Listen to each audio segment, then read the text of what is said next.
8 i 17 minuts al matí, entrem en matèria. 13 entitats de Lloret de Mar van signar dissabte l'anomenat Manifest de Novembre. Recordem que el document demana a la Generalitat que aturi el projecte de la carretera que doni l'autopista C32 amb Lloret de Mar i busqui traçats alternatius que no malmetin el medi ambient.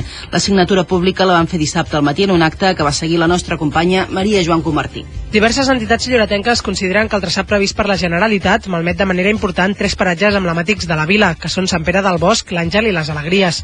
Per aquest motiu, a través del Manifest de Novembre, demanen que es busquin alternatives que preservin el medi ambient pel seu valor natural, patrimonial i també turístic. Els representants de les entitats van signar el manifest públicament dissabte al matí en un acte que va comptar amb el suport de poetes reconeguts com Enric Casasses, que destaca que problemes com aquest afecten a tot Catalunya. No és només Lloret, vull dir, és una tendència general de destrossar el paisatge, no sé amb quins arguments, quan l'argument principal és el país. Penso que no fa falta més carreteres. El que fa falta és organitzar-se bé perquè amb les que hi ha puguem anar. Casasses, juntament amb els lloretencs Joan Pau Romaní i Neus Dalmau, va oferir un recital de poemes. Les entitats que de moment s'han adherit al manifest són Sos Lloret, el Xino Xano, el Centre Excursionista, el Club Ciclista, el Veïnat de les Alegries, la Plataforma per la Pau, Basquet Lloret, el Col·lectiu Sacaleta, la direcció de la Fundació Verdaguer, el Grup de Mall, el Cineclub Adler, l'Esplai Capicua i una entitat de nova creació anomenada Bilboquet. Tot i així, s'espera que en els propers dies s'hi adhereixin més entitats.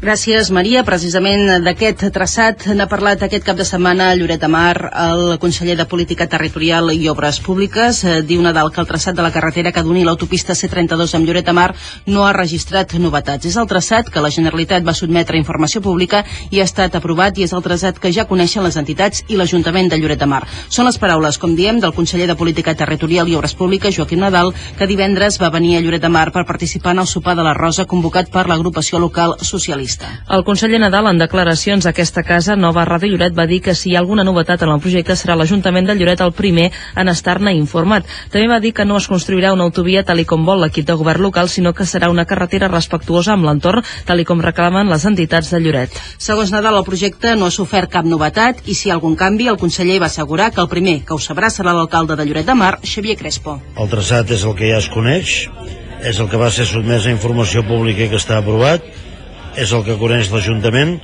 és el que coneixen les entitats, sap l'Ajuntament i saben les entitats que hem renunciat a fer una autovia i saben que procurarem ajustar el traçat per intentar que faci la millor integració possible en el territori i en el paisatge. No hi ha cap novetat, no sé per què ara ve això, però ho puc entendre i em sembla que ho entenc i quina és la raó. Vaig parlar-ne amb el senyor alcalde un dia en el Parlament, que ell em va venir a veure per parlar-ne. Li vaig dir que quan hi hagués alguna novetat ell seria el primer a saber quina era aquesta novetat. Jo em mantinc en el criteri que de seguida que puguem licitarem aquesta obra.